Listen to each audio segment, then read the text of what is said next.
Andy got back to his hotel room about 3 hours ago, covering the national title game, and he joins us now, the senior college football writer.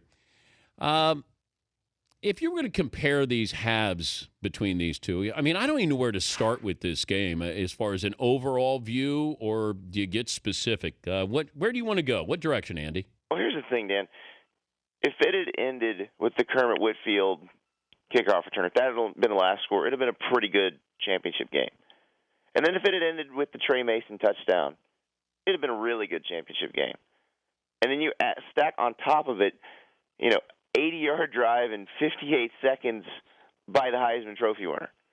That is a pretty epic game.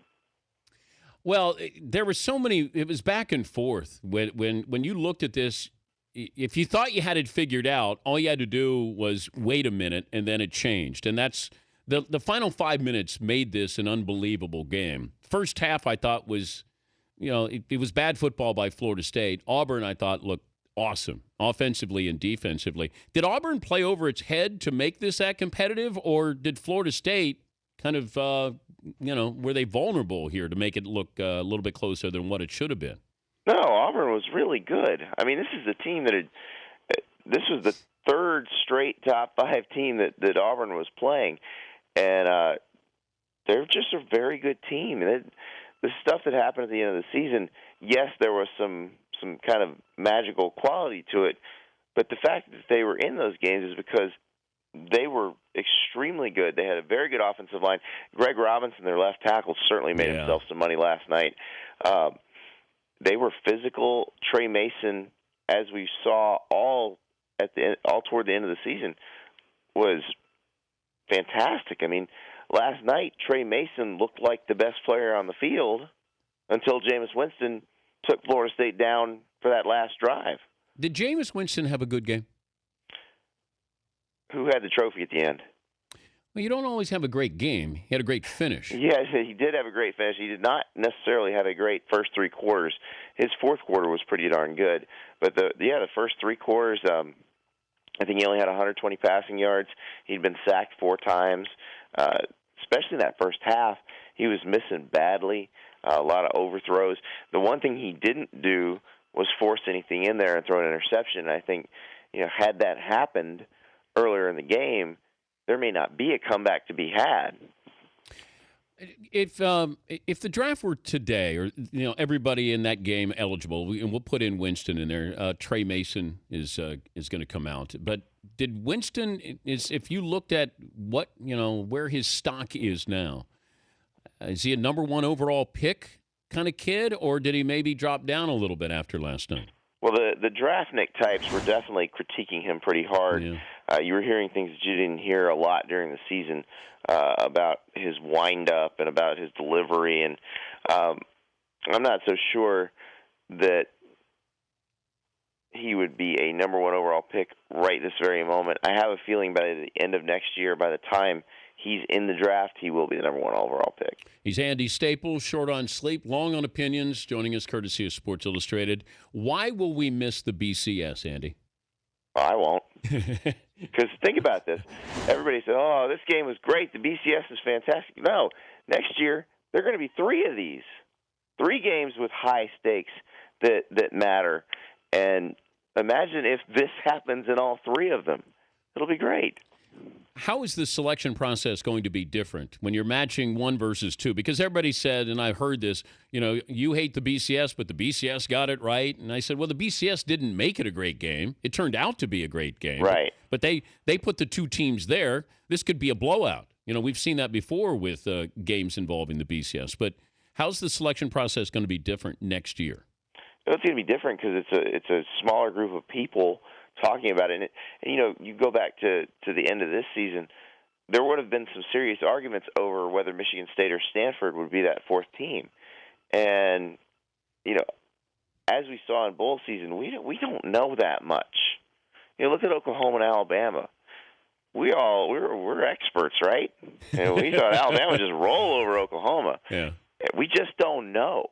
And so when you get 1 and 4, and 1 is playing closer to home, which is what they say will happen, I still don't think you know anything. 4 can come up and beat 1. The separation between teams, especially nowadays, is just not that big. But if you were going to go before the bowl season started and you're going to take your Final Four, who would have been your Final Four? And then now after the bowl games, who would be your Final Four? My Final Four before the bowl games would have been Florida State, Auburn, Alabama, and Michigan State. My Final Four after the bowl games are Florida State, Auburn, Michigan State, and South Carolina. And the more I think about it, losing to Tennessee may have kept South Carolina out of the national championship game.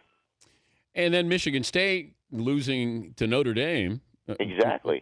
But that I thought these games were great. They were unbelievable. And now these bowl games will mean something. So the build up to the national title game, all of a sudden, these semifinal games, they're going to mean something. And that's what I think is lost on people who keep saying, the BCS got it right. Yes. But imagine if you had Stanford, Michigan State, and it meant something that you had to play another game. That's what I think. The buildup is going to be unbelievable. Because these 30 days, this game got lost on us. Mm-hmm. It didn't have the buildup, didn't have the hype. Those who tuned in got treated to a great game. But it didn't have that same kind of feeling that we've had for national title games. It also adds a much more interesting dynamic to the national title game. Imagine somebody having to play Auburn and that offense with only a week to prepare versus a month to prepare. It's a lot harder. And I think that's going to change some things up for some teams. All right, before I let you go to bed, did Texas get it right with Charlie Strong? If they are willing to support him in the right way, yes, they did. Because you look at what Louisville and Tom Jurich, their AD, did.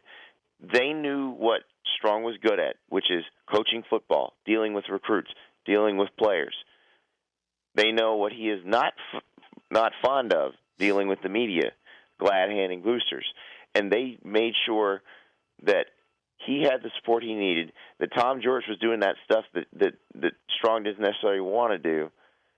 Strong got to coach football. He was successful. If Steve Patterson, the AD at Texas, is willing to put that system in place for Charlie Strong, even with the Longhorn Network, even with a bunch of boosters who expect to be stroked every step of the way, then Charlie Strong will do just fine because he's gonna find good coaches, and he's definitely going to find good players.